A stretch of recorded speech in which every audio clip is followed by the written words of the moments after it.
Nothing is better than going into a first call with a customer where they're like, I've heard about this tool from somebody. Our admin made us come to this training and they don't really see the value. But when you, a couple minutes into that call, halfway through the call, get to this aha moment and you see this light bulb go off and this excitement in their eyes, like that's what I live for in CS. Brittany Soinski is the manager of customer success programs at Loom. I met Brittany while building Doc, and I've been super impressed with her knowledge of building customer success and onboarding programs. She's our guest on today's episode of Grow and Tell, the show where we tell the growth stories of the revenue leaders behind successful companies. I'm your host, Alex Krakoff. Grow and tell, grow and tell.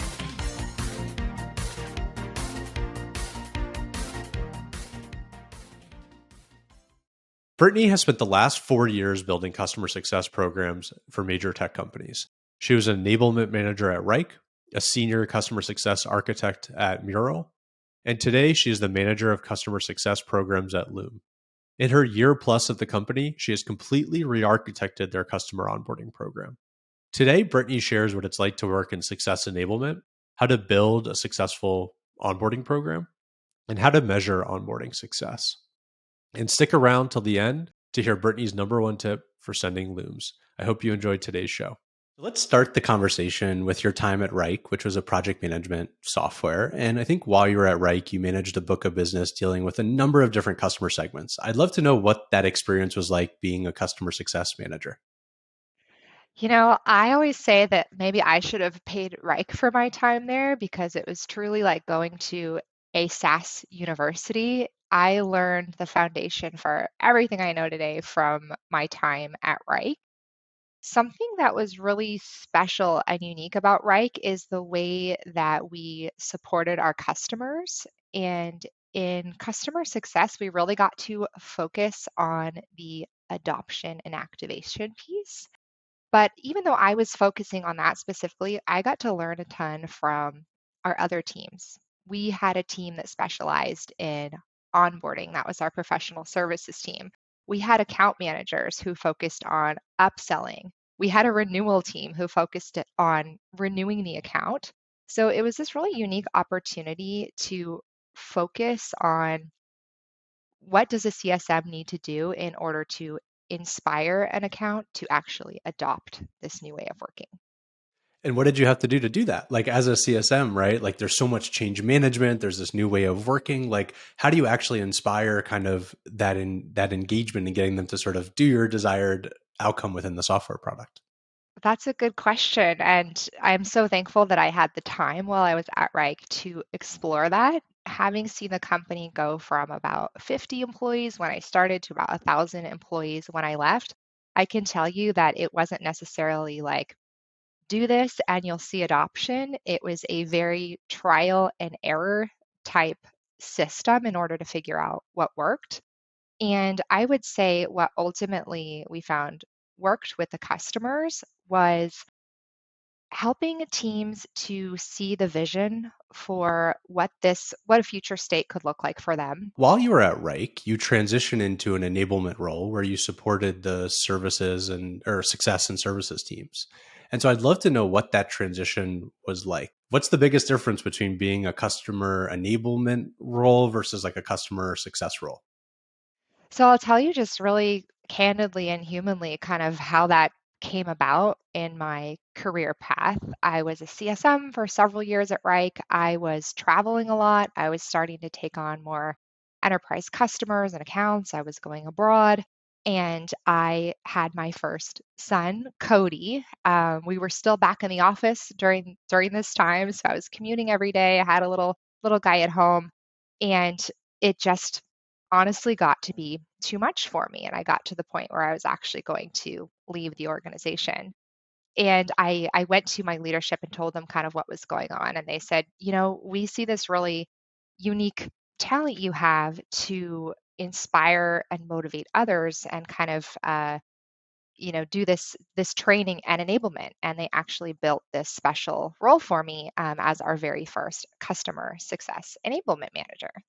Awesome. So I'd love to know more about kind of the differences between enablement and customer success. Like when you're in enablement, are you leading trainings, creating collateral, buying software? Like what does it usually look like? So it's interesting. The skills between the two are actually very transferable. The big difference is your stakeholders, your audience that you are serving and trying to bring success about for. It moved from working with customers and having external calls. All of a sudden, my stakeholders and my audience were our internal customer success managers. I had kind of two audiences here. I had incoming customer success managers. This was the easier part of my job, onboarding new team members and teaching them how to use Wrike, how to sell a Wrike, how to support our customers.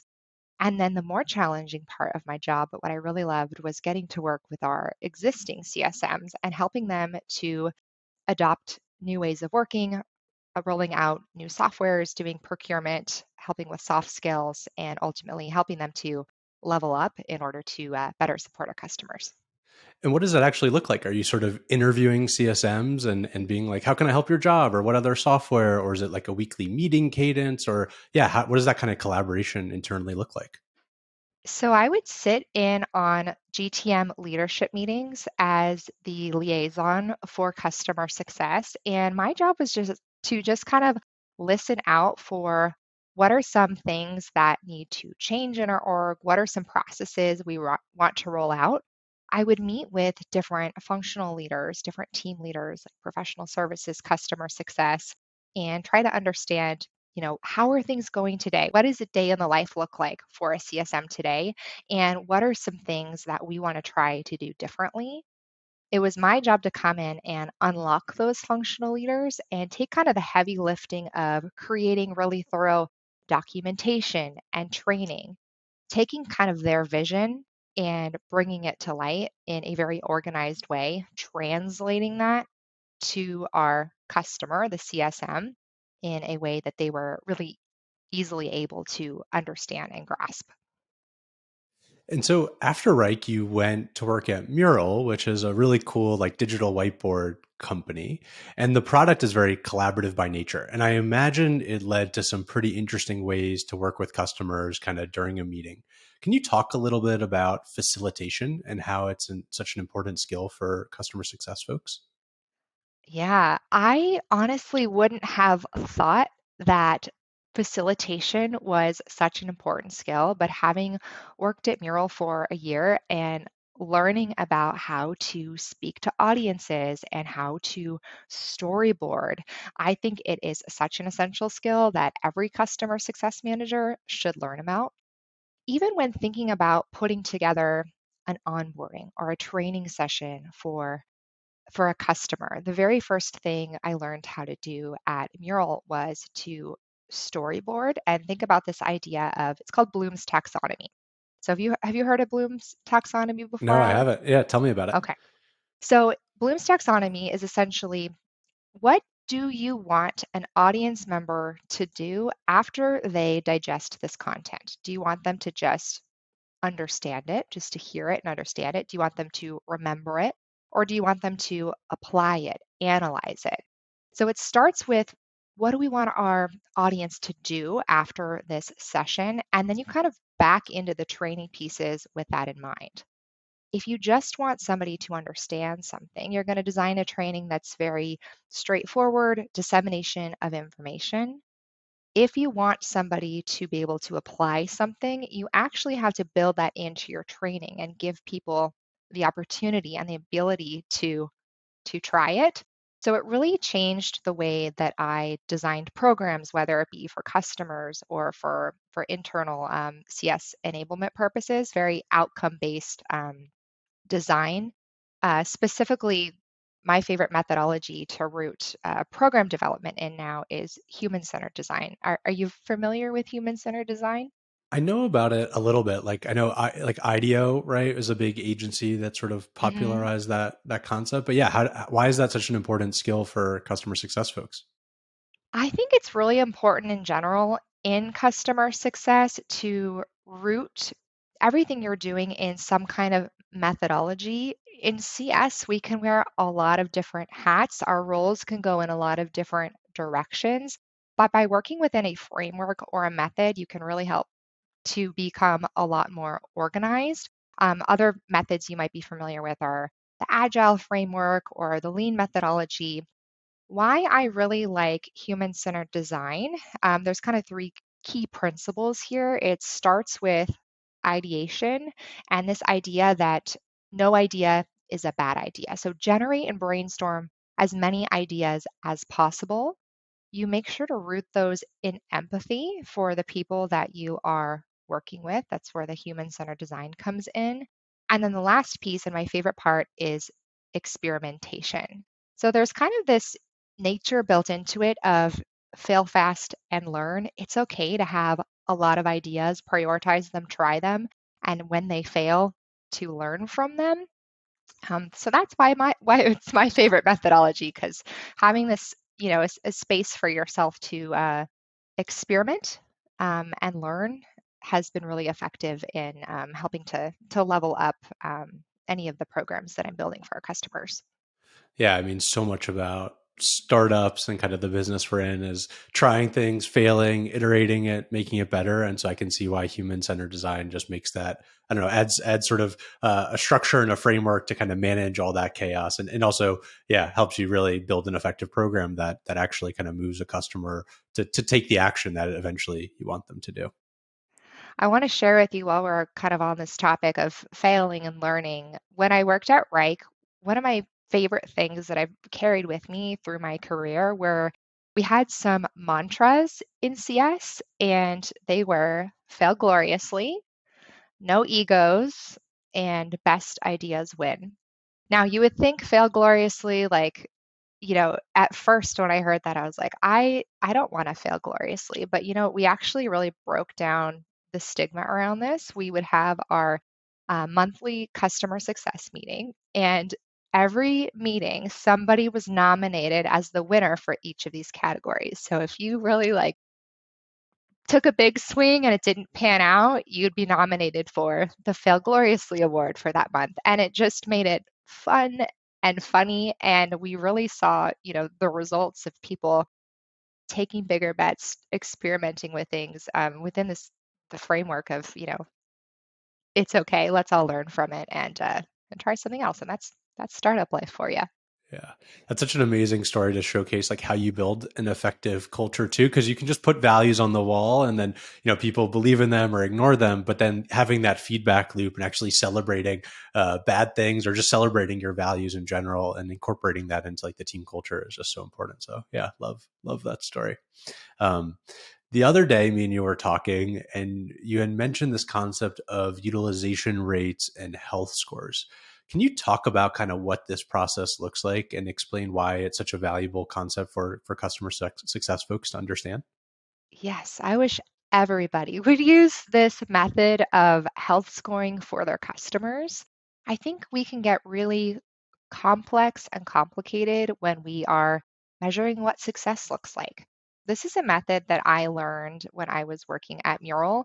And as a CSM, have never seen more clarity into my book of business, where everything stands on a day-to-day basis, and exactly how each activity I'm doing is moving the needle in terms of adoption and success. So essentially, what you do is you identify your two North Star metrics. Typically, in customer success, these are going to be something like license allocation. So, how many licenses has a customer allocated out of the number that they are contracted for? They purchase 100, they've allocated 73, they have 73% of their licenses allocated. And then the next thing that we look at is activation of those licenses. So, you're using 73 of them. How many of those licenses are logging into the tool, taking an action um, month over month, day over day? And that's, of course, your activation number. So those numbers to start with, of course, are a good thing to look at. But when they really tell you a story and help you to come up with a success plan and understand where you need to step in as the CSM, is when you compare those against a point in time. And we call this utilization rate. It's kind of hard to explain without showing you a spreadsheet, but it's actually a very, very simple calculation. If you have 73% of your licenses allocated and you're only 1 month into your contract, so let's say you're about 10% into your contract, that is awesome. If you have 73% of your licenses allocated, but you are a year into your contract, that's not great. We want you to be at 100%, 120%, so we can upsell you. So it's a simple calculation where you take percent allocation and you divide it by the percent through time. It comes up with a number for you. Let's call it zero point 0.8. And if you could set at your organization what good looks like, you draw a line in the sand. Anyone above this utilization rate is pacing ahead. They're looking good for expansion, upsell, renewal. Anyone pacing below this or pacing low, they may churn or contract. By being able to just look at a single number, it changes day to day as the contract length goes on. This has been the most helpful thing for me in CS to understand my book. Does that make sense? Yeah, no, totally. And maybe in the show notes or something, we can link to an example spreadsheet or even Yeah. share it on the screen so people can kind of get a sense of it. But yeah, no, it makes a lot of sense. It sounds like a practice I need to be putting into place at Doc. And I think what I love about it is you're really getting ahead of renewals and you're making sure that people are actually getting value and using the tool kind of way ahead of that renewal conversation. So it makes a ton of sense. And I think another thing is if you are somebody who likes gamified success, which I personally do as a very competitive individual, when you're looking at your book and you're seeing, okay, who's pacing, who's under pacing, it's almost like a little race.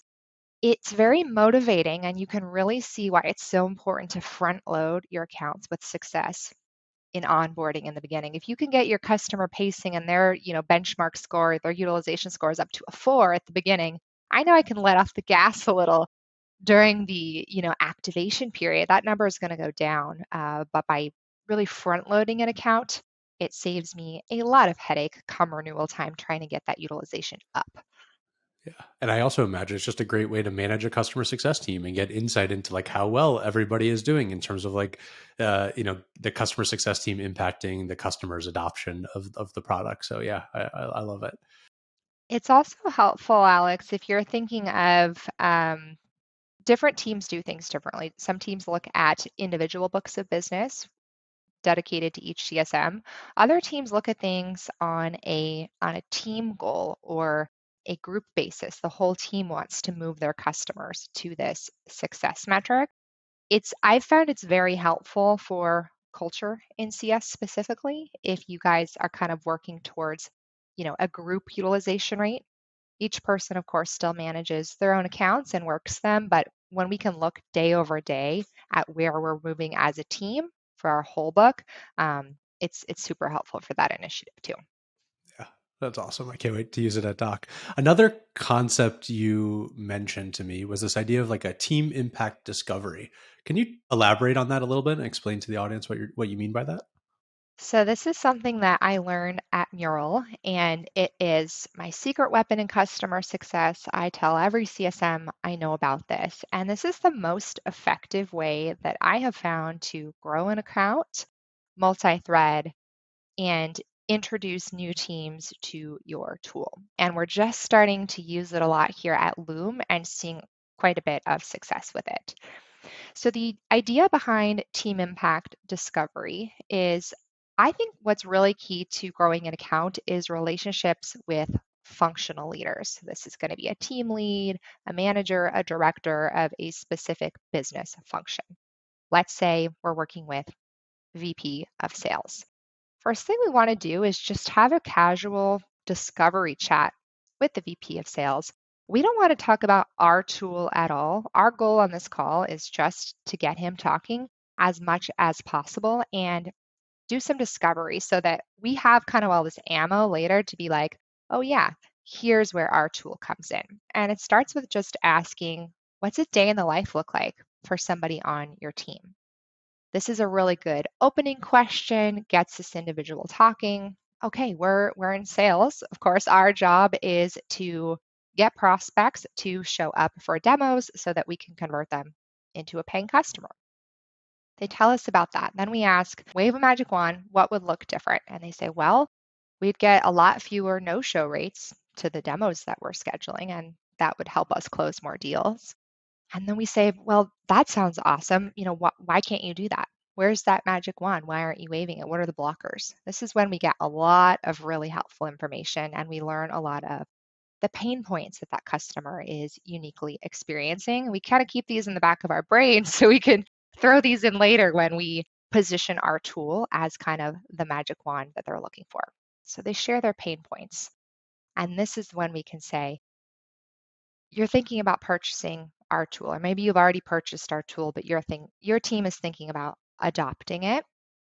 We ask the question, if we were to fast forward 6 months, a year from now, what would allow you to say, wow, using your tool made us super successful and got us to, convert more of our prospects into customers? This is where we come up with what I call our North Star measure or our success statement. After they share that with us, that's all I need to know in CS. And I say, great, I'm the person who's going to help you guys get there. I'm the person who's going to help you accomplish that. Every time I then run a training for that team, I make sure to position our tool specifically in the light of how it's going to accomplish that particular success metric. And that's really the secret to customer success. That's it. Yeah. I love what you're talking about because in some ways it sounds like sales, right? Where you're asking qualifying questions, trying to understand why the buyer wants to buy something, and then sort of shining it back to them and using that as a way to get them to buy. But what's really cool about what you're doing is you're actually using that as a way to actually help them achieve their goals, not just to sign a contract. And so you're just constantly reminding them. And in a lot of ways you're describing is like being a consultant, right? Consultants Yeah. come in, ask a bunch of questions, try and understand what the problem is, and then, obviously help you get there. And then obviously remind you once you help them achieve the goal, how they helped you get there. Yeah. So We don't let yeah, them forget. We're like, yeah, can we do a yeah, case study with you? totally. And that's how you have a really smooth renewal process. Yeah. I'd love to switch gears a little bit. You work at Loom now, and you spent, I think, like the last year or so redesigning Loom's onboarding practices. Can you talk through what it's been like building up an onboarding program? Oh, yes. This is my favorite topic. So I'm glad we're getting to this. So when I started at Loom, there actually wasn't even a role here for onboarding manager. I had formed a relationship with one of the leaders here and had a really good just discovery chat. And through this conversation, identified in myself also, oh yeah, I really love onboarding and that's where I want to take my career next. So I was very excited for the opportunity to come and do this at Loom. I started here as our onboarding lead, and I spent the first 6 months redesigning our onboarding program. I was, fresh from Mural, where I had just learned how to facilitate and consult. I spent my first couple of months running a lot of workshops for my team to try to just really understand the state of things. My first week here, I ran something called a lightning decision jam in a Mural board. It was a really fun session where we got to the idea human-centered design is bubble up a bunch of ideas. So I just had the team add hundreds of sticky notes to the Mural board about what's going well in onboarding, what are we missing, what are ideas you have. Just no idea is a bad idea. I gathered a ton of information. We took those sticky notes and then we prioritized them onto a matrix of, what's low hanging fruit? What can we do that's going to make the highest impact? That's going to be the lowest lift. And from that one session, it really helped me formulate our roadmap for the next 6 months and building out onboarding. Most of the things that we identified they were both processes we needed to put in place, like improving our AE to CS handoff or partnership, as I prefer to call it, rather than a handoff. Um, all the different process pieces that go into onboarding. That's kind of the baseline that I needed to work on, and then plugging in different programs that were aimed at hitting specific measures during the onboarding cycle. I'll give you a couple examples if that would be helpful. Yeah, that'd be awesome. So the first thing I saw was we don't have a webinar program here at Loom. And everyone was like, do we need one? And I said, yes, we need to have a repeatable weekly webinar where we can invite any of our customers to it to teach them about the tool. This is one of the things I'm most proud of here at Loom. Now it's a robust program. We got a lot of attendees, and we've actually been able to show that people who attend the webinar get started recording and are ultimately more successful in the tool. So that's been a really exciting one. So after about 6 months of building like a ton of content, a ton of processes, a ton of programs, everything was baked and ready to go. The team was enabled on how to use all of this. I felt like I really just hit like a blocker. And I said, well, I don't know the best way to host all of this? What's the best way to translate all this content to a customer? Because we have to be very cognizant of not just throwing a bunch of stuff in an email. And we at Loom are an async tool. So how can we not just do this in a bunch of meetings? How can we make this async? And I truly felt very stuck at that point. And I had a wonderful colleague, a peer here, and he said, "Hey, have you heard of this tool called Doc?" He actually told me about it a couple months before that, and I was like, I don't have time to like think about a tool right now. And he said, "No, please just look at this tool." And when I saw it, a big light bulb went off, and I said, "Oh my gosh, this is exactly what I have been looking for." It's this really easy to use, user-friendly, straightforward joint workspace that we can use asynchronously with our customers. You integrate with Loom, so I was able to seamlessly pop in all of our programs, all of our materials. And I think the biggest thing, I needed it to be repeatable so that I could measure if what we were doing was actually moving our utilization. What I loved about Doc was the ability to create onboarding templates. We all started doing the same thing. We started onboarding our customers in the same way over and over and over again. And this has served as an awesome foundation for now being able to build new programs, run new experiments, and see very clearly whether or not they are working. Thank you for sharing the story. It's so fun to hear kind of like the behind the scenes, like what went into the doc decision purchase. Cause we only hear, I remember meeting you and you had already built out a workspace and you'd already got it going. And it's so cool to hear kind of like how you used human-centered design at the beginning to kind of surface all these ideas. You experimented with a lot of stuff and a lot of work went into like, the actual output, which was this doc onboarding program. It's really fun to hear you talk about that. I'm curious, like, why did you focus on onboarding? Why is that such an important stage of the customer journey? And why, when you started at Loom, was that sort of your first priority? So, as I mentioned in CS, we wear a lot of different hats. At some orgs, it's more isolated, like when I worked at Wrike and was really only focused on the middle portion of the journey. When I went back to Mural, that's when I actually got to onboard my own customers. At Wrike, I wasn't onboarding customers. We had our professional services team doing that and doing that really well. And I loved onboarding the customers. Nothing is better than going into a first call with a customer where they're like, I've heard about this tool from somebody. Our admin made us come to this training and they don't really see the value. But when you, a couple minutes into that call, halfway through the call, get to this aha moment, I call it, where your customer realizes, oh, now I don't just understand how to use this tool. I can see how I'm going to use this in my role to hit my actual goals. And you see this light bulb go off and this excitement in their eyes. Like that's what I live for in CS. And what is the aha moment for Loom? I'm curious. I use Loom every day and I totally get the value of the tool. But if Oh, someone good has never used it question. before, yeah, what's the aha moment? So interestingly, our aha moment is not just when you record your first Loom. It's when you record a Loom, share a Loom, and somebody watches it. That's when the light bulb goes off and people realize either, oh, this saved me a meeting with that person. I was able to say and convey and relay in 5 minutes what would have taken me 30 minutes and trying to schedule back and forth. So it's not just doing it and actually looming. Loom itself is a really easy tool to use. It's when you share it and get a view on it that you really realize the value of communicating asynchronously in a much better way than sending a long form text email. Yeah. I'm still trying to figure out the exact aha moment for Doc, but I think it's actually somewhat similar. It's like when you first create a workspace and share it with someone, and then you kind of see that the client checked it out or they completed a task and you had that good feedback loop. And then that's sort of the aha moment, I think, especially on the sales side. But yeah, still forming our hypothesis around it. But I think that's what it is.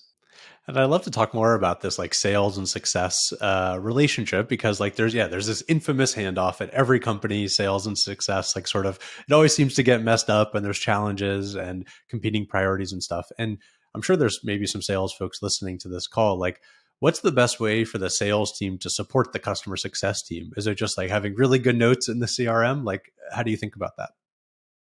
So this is something that I tried to reframe here at Loom was less of an idea around a handoff and more of an idea around a partnership.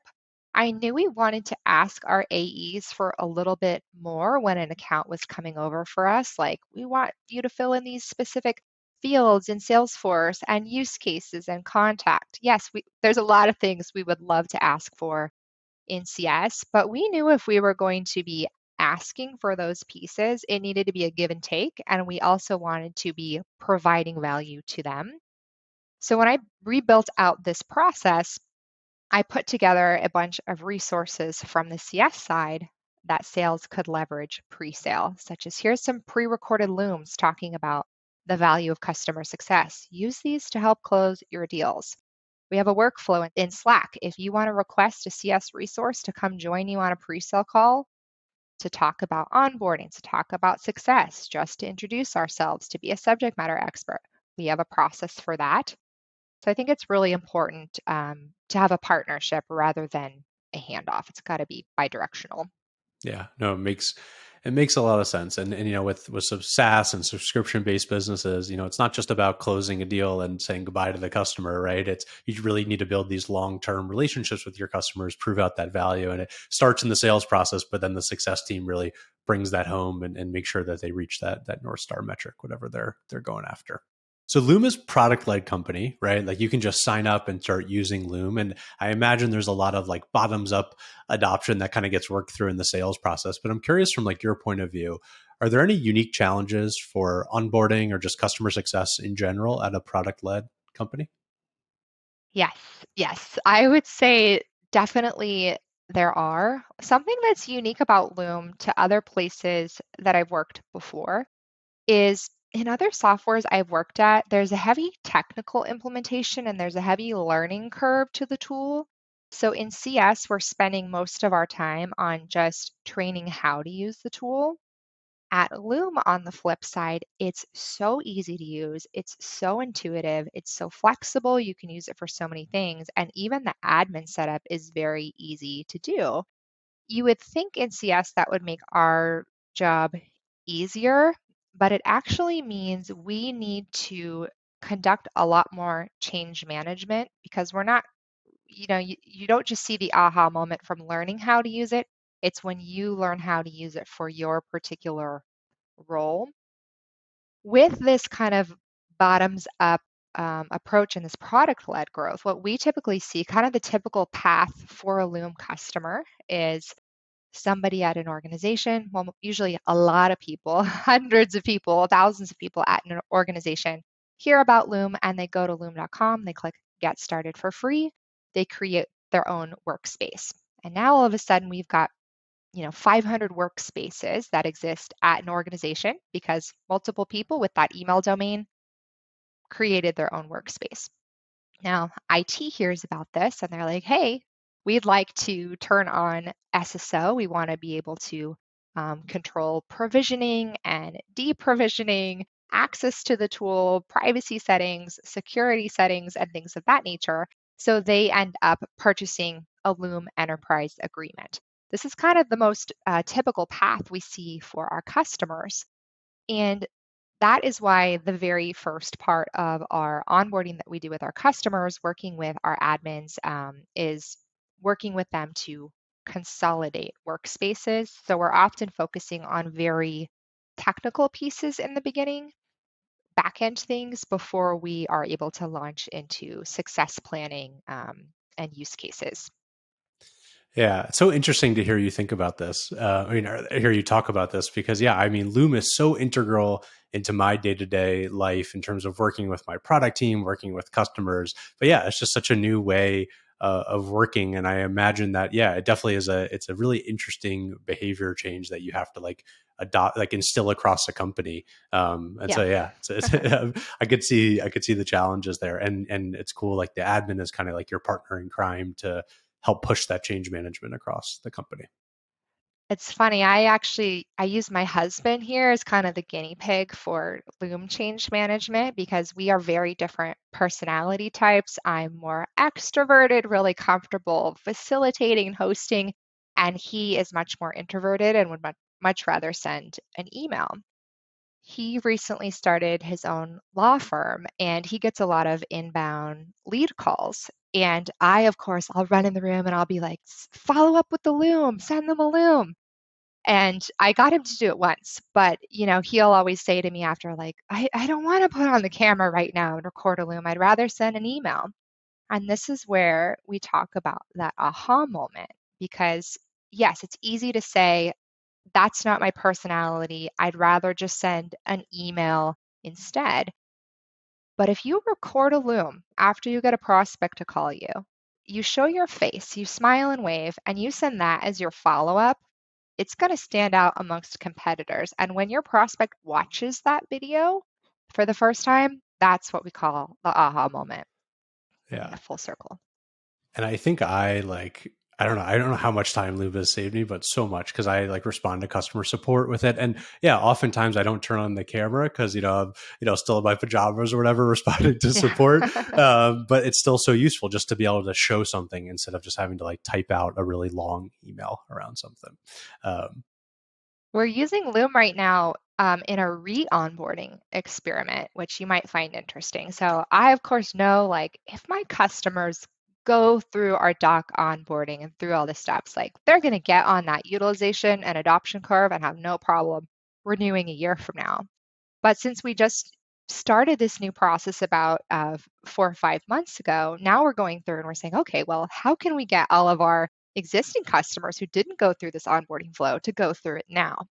And we're going through this re-onboarding experiment. This has definitely been a fail fast and learn. I first just reached out to all the admins being like, we want to re-onboard you. Crickets, no responses. Everyone's like, no, we don't want to do that.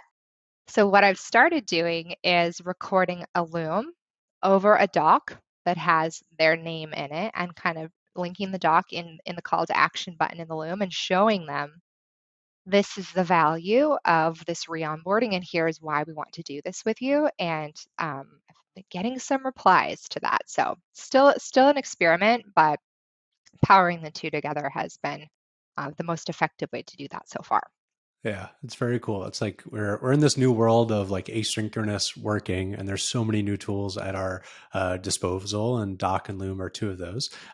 Maybe a fun way to end the conversation is like, do you have any good Loom tips or tricks you recommend? I always see you doing fun things in your Loom, like the border, or I feel like fireworks are going off. Like, I don't know, Yeah. anything you recommend for folks? Oh, sure. I would say my top Loom tip for people, and this is counterintuitive, is to leave your errors in your Loom. If we think about the fact that most of us are remote or in distributed workforces and we don't have the ability to really see each other face to face like we used to, if you're recording your Looms and aiming to be polished and perfect, restarting your Loom every time you and you ah, you're not really showing your authentic self. So, my top tip for people is to use this as a way to authentically communicate. I always find if I stumble in my Loom or say something funny, laugh about it, I'll get a laughing emoji out of it. And it kind of accomplishes, kills two birds with one stone. Now I'm sharing myself and my personality and my flaws and also communicating effectively. So that's just one Loom tip for you. I love it. Well, thank you so much, Brittany, for a wonderful conversation. If people want to reach out and ask any follow up questions, where's the best place to find you? On LinkedIn LinkedIn. or All right, send me a cool. Loom. Send me a All Loom right, on perfect. LinkedIn. Send Brittany a Loom on LinkedIn. Well, thank you so much. It was awesome. Thanks, Alex. Thanks for having me. That's a wrap on another episode of Grow and Tell. If you enjoyed the show, subscribe to us on YouTube or your favorite podcast platform, or find every episode at growandtellshow.com. I'm your host, Alex Krakov. Thank you for listening.